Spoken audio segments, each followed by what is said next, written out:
Alors, mon histoire, elle commence dans la cour de récré.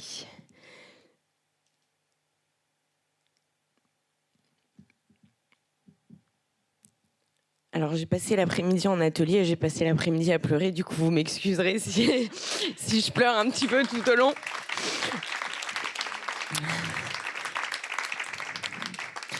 Donc, dès la cour de récré, j'ai senti une différence. J'étais pas vraiment à ma place. Je pense que dès la primaire, dès la maternelle, une différence était présente. Je ne trouvais pas ma place. Mon côté sauvage est sorti. Mes interactions avec les autres, mon intégration a été difficile, en échec scolaire, et c'est vraiment très peu de le dire. J'ai compris que je n'étais pas à ma place au sein d'un système scolaire sans doute pas adapté. Lorsque l'on a mis des mots sur ma dyslexie, ma dyscalculie, ma dysorthographie, l'ensemble des 10 finalement, j'ai compris que voilà, c'était simplement une différence, mais que ça pouvait également être une force. Au collège, ma prof principale a convoqué ma maman pour lui expliquer que ça allait être vraiment très compliqué pour moi, que on ne savait pas comment on allait faire, mais que ça allait être très compliqué.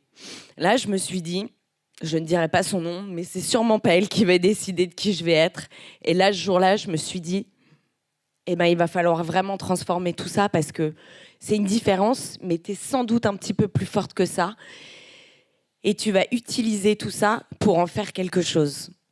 Bon, j'ai d'abord essayé de finir un petit peu des études, tant bien que mal. Voilà, ça n'a pas été très évident. Mais j'ai décidé de rentrer dans le monde du travail assez rapidement, parce que je me suis dit, voilà, c'est peut-être finalement là-dedans que je vais me découvrir, que je vais comprendre comment je fonctionne, et puis surtout que mon mode de fonctionnement très différent m'apportera des choses, et que peut-être il est adapté, peut-être qu'il est adapté dans certaines entreprises. Et j'ai eu la chance de candidater dans une structure où j'ai rencontré 2 personnes, notamment un chef qui n'a pas eu peur de ce CV qui ne faisait pas vraiment rêver, mais qui m'a laissé ma chance. On était d'abord 2 personnes soudées, où finalement, au sein d'une toute petite structure, on ne peut pas se cacher derrière les choses. J'ai pu laisser libre cours à qui j'étais. Je me suis assez rapidement sentie en confiance. J'étais avec des personnes où, en fait, on n'avait pas besoin de faire on n'avait pas besoin de suivre un procédé, d'y aller par A plus B, C, D. Finalement, ma dysorganisation, elle pouvait fonctionner. Et elle fonctionnait. Petit à petit, l'équipe a grandi, est passée de 3 à 40 personnes. Et 39 personnes, toutes à s'apporter des choses. Toutes qui m'ont apporté des choses. Et toujours ce chef et cette collègue, qui n'est plus vraiment une collègue aujourd'hui, ont cru en moi, m'ont laissé l'opportunité de monter une équipe. Et puis là, je suis passée de cette petite fille qui détestait apprendre les choses à cette personne qui a découvert et s'est passionnée pour l'accompagnement des autres. Le fait d'aider les autres, enfin en tout cas de participer à l'envol des personnes. Voir comment est-ce qu'une personne qui arrivait et qui ne savait pas vraiment exactement, mais n'avait pas de limite, pouvait devenir tout ce qu'elle voulait. Et ça m'a particulièrement passionnée. Ça m'a apporté tout un tas de choses où j'ai eu le sentiment d'enfin être à ma place et où mon mode de fonctionnement, en fait, il fonctionnait plutôt très bien.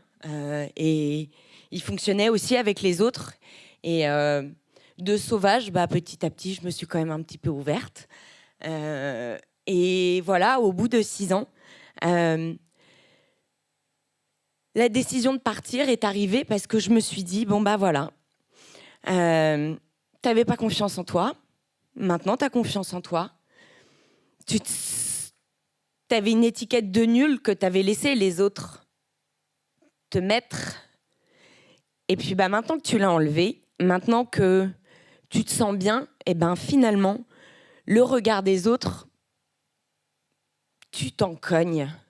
Parce que tu as rencontré des personnes qui te font confiance et tu te rends compte. Et en fait, je me suis rendu compte que, eh ben, aux yeux des gens qui me comprenaient, j'avais l'impression de déchirer. Donc, et eux aussi déchiraient. Du coup, bah, en fait, j'avais plus vraiment grand chose à me prouver. Et là, je me suis dit, bah voilà, maintenant que tu te fais confiance, que tu te sens bien, eh ben, tu peux partir et surtout, tu peux te sentir légitime pour faire autre chose.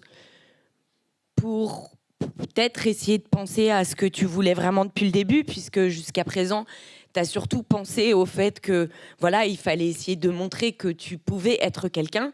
Mais maintenant, bon, bah, c'est qui le quelqu'un Donc j'ai quitté au bout de 6 ans cette expérience qui a été absolument extraordinaire, peut-être même plus professionnelle, peut-être plus à titre personnel que professionnellement, parce qu'en fait, ce qui est beau, c'est quand la vie professionnelle nous nourrit et nous apporte personnellement, et là, c'était le cas. Donc, je me suis accordé une petite pause où j'ai fait tout un tas de choses pour moi, mais aussi un petit peu dans la lignée où j'ai accompagné des enfants dans un centre social avec de l'accompagnement scolaire, parce que moi, j'avais eu la chance d'avoir une orthophoniste, d'avoir des parents qui ont pu m'accompagner là-dedans, mais ce qui n'était pas le cas de tout le monde. J'adore bouffer, du coup, je me suis dit, bah tiens, je vais candidater pour être jury pour un guide culinaire. Voilà, j'ai fait plein de choses, et puis au bout d'un moment, je me suis dit, bon, bah voilà, va falloir retravailler, parce que faut aussi... pour pouvoir aller au resto, il faut quand même travailler et avoir un petit peu de sous. Du coup, voilà, aujourd'hui, je suis dans une quête où je pense, et en tout cas, je le souhaite à tout le monde, dans une quête où c'est quoi la vie et qu'est-ce que je veux. Et c'est finalement tester plein de petites choses pour savoir ce que l'on veut vraiment. Et une fois qu'on a confiance en soi, se dire, bon, bah voilà, la suite, c'est quoi ? Normalement, c'est nous et ce que l'on veut en faire.